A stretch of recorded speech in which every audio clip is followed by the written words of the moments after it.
Donc l'installation de cette Assemblée citoyenne des mobilités en fait, inscrit véritablement notre collectivité dans une démarche de démocratie participative, mais aussi une démarche volontariste. Pourquoi? Parce que nous croyons en l'intelligence collective et sur des sujets de société comme le problème de la mobilité, des déplacements, du tout-voiture, des bouchons, etc. Nous ne pouvons pas faire sans la population et aujourd'hui, nous croyons vraiment que nous devons associer et il est impératif d'associer les citoyens et les citoyennes à ce processus de décision. Pourquoi? Parce qu'il faut que nous arrivions à trouver un projet en commun, écrire ensemble un avenir en commun pour pouvoir justement répondre aux problématiques qui concernent chacun d'entre nous au quotidien. Donc face à cela, c'est vraiment comment aménager notre territoire et comment aussi proposer des solutions alternatives face au tout automobile. Donc l'objectif, c'est vraiment à travers cette assemblée citoyenne, en fait, de reprendre finalement comme base les éléments qui sont issus de la première phase. Donc à travers des questionnaires, les gens ont été mobilisés, à travers des rondes causées, à travers des réunions publiques. Donc on prend ça pour pouvoir travailler, faire sortir 5 priorités. De ces 5 priorités, il y aura des décisions qui vont être inscrites dans un rapport qui sera remis le 9 décembre, donc la dernière assemblée plénière, pour proposer à la région et à ses partenaires qui va par la suite utiliser ça comme fil rouge et proposer une feuille de route, donc un travail de co-construction avec les institutionnels mais aussi avec la population pour un projet réunionnais. Une grande mobilisation puisqu'il y a eu plus de 11 000 contributions, plus de 10 000 personnes qui se sont mobilisées physiquement sur les différents modes, en fin de compte, d'espace qui étaient dédiés pour que les citoyens puissent donner leur avis et nous, que nous puissions en fait récolter aussi les doléances pour pouvoir justement continuer ce travail pour un plan régional des mobilités. La phase 2 sera enclenchée officiellement ce samedi 14 octobre via l'installation de cette Assemblée citoyenne des mobilités. On peut remercier la région d'avoir engagé ce type d'approche, remercier la Commission nationale du débat public, qui est un organisme indépendant qui assure du coup l'indépendance de cette démarche de consultation, de concertation. Et puis c'est un succès parce que ce qui a été dit, ce qui ressort des différents témoignages qui ont été apportés par les gens qui ont contribué, c'est un message d'espoir, je trouve. Message d'espoir parce qu'on voit que les gens se projettent, ont envie de se projeter dans une évolution des mobilités, désormais plus favorable à ce que l'on appelle les modes actifs, le vélo, la marche, plus favorable aussi à l'usage des transports en commun. Donc ça, effectivement, alors que l'on est dans une situation aujourd'hui, on le sait tous, où il y a beaucoup d'embouteillages, un certain coma circulatoire, les citoyens eux-mêmes expriment l'envie d'une modification, d'un changement en fait dans la façon de se déplacer. Donc ça, c'est extrêmement positif, c'est un message d'espoir. La présidente a indiqué tout à l'heure que les travaux se continuent tout d'abord. Nous aurons maintenant l'Assemblée citoyenne qui va, je dirais en quelque sorte, faire son miel des premières contributions qui ont eu lieu pendant ces états généraux.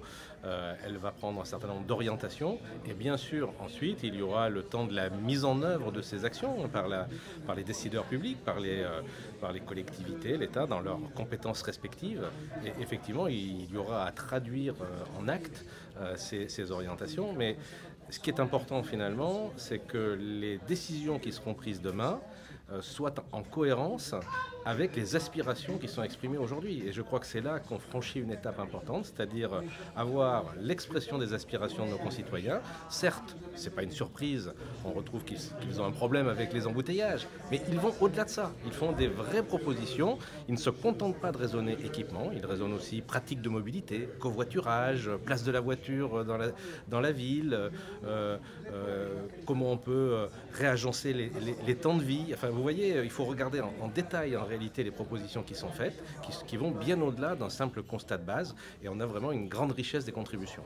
point de vue des intercos, surtout de l'interco de l'Est, de la micro-région Est, de notre point de vue, ces états généraux étaient attendus par les habitants et il fallait pouvoir prendre leur avis, leurs décisions, parce qu'ils avaient des choses à nous dire. Et ce qu'il en ressort, c'est qu'on a sur le territoire une nécessité d'avoir des modes de transport qui soient plus efficaces pour que nos habitants puissent se déplacer, se mouvoir en toute sérénité. Nous sommes sur une micro-région qui aujourd'hui accuse un retard structurel et je le disais tout à l'heure, notamment dans le cadre de l'élaboration du schéma d'aménagement régional, il faut pouvoir prendre ça aussi en compte. Les mobilités, c'est un vecteur de développement et donc nous avons beaucoup d'attentes vis-à-vis de ce schéma, mais aussi vis-à-vis de tous les travaux qui sont aujourd'hui en train d'être effectués sur notre territoire. Pour l'Est, il est indissociable que nous devons travailler avec l'ensemble des intercos qui nous bordent, notamment la CINOR dans le cadre du projet Baobab, pour pouvoir faire en sorte que demain, nous puissions donner à nos habitants l'accès rapide à l'ensemble des points stratégiques de mobilité, notamment la ville de Saint-Denis qui concentre aujourd'hui beaucoup d'activités économiques.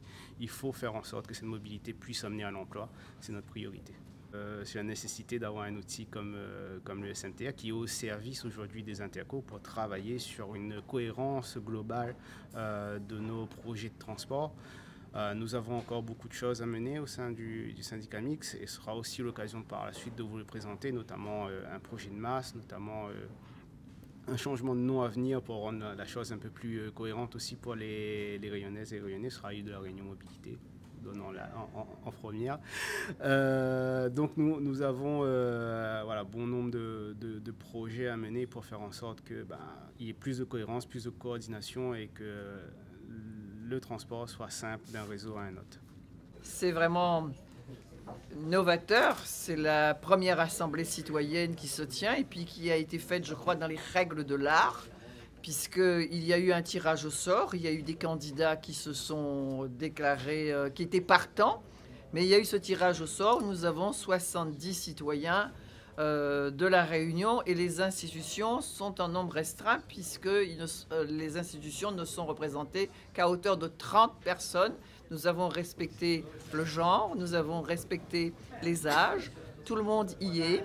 Et donc, vous savez que ça s'est déroulé entre le 9 mai et le 23 juillet et qu'il y a eu beaucoup de réunions, 11 000 réponses aux questionnaires qui ont été envoyés, auxquels les gens ont bien voulu répondre. Ce sont les éléments qui ont été donnés ce matin, mais je laisse l'Assemblée citoyenne dire ce qu'il faudra que nous fassions. Et que c'est une décision des Réunionnais que nous allons respecter. Parce qu'il y a beaucoup de fautes politiques qui ont été commises par le passé. Je ne dirai pas lesquelles, mais les Réunionnais ont la mémoire du train qui a disparu, de la décision aussi de 2010 qui a été prise, qui a été vraiment une mauvaise décision. Et donc, il ne faut plus faire d'erreurs. Les Réunionnais sont associés et il y a un certain nombre de réponses qui sont apportées, mais il y a des garants pour cela. Les garants vont garantir la décision de l'Assemblée citoyenne.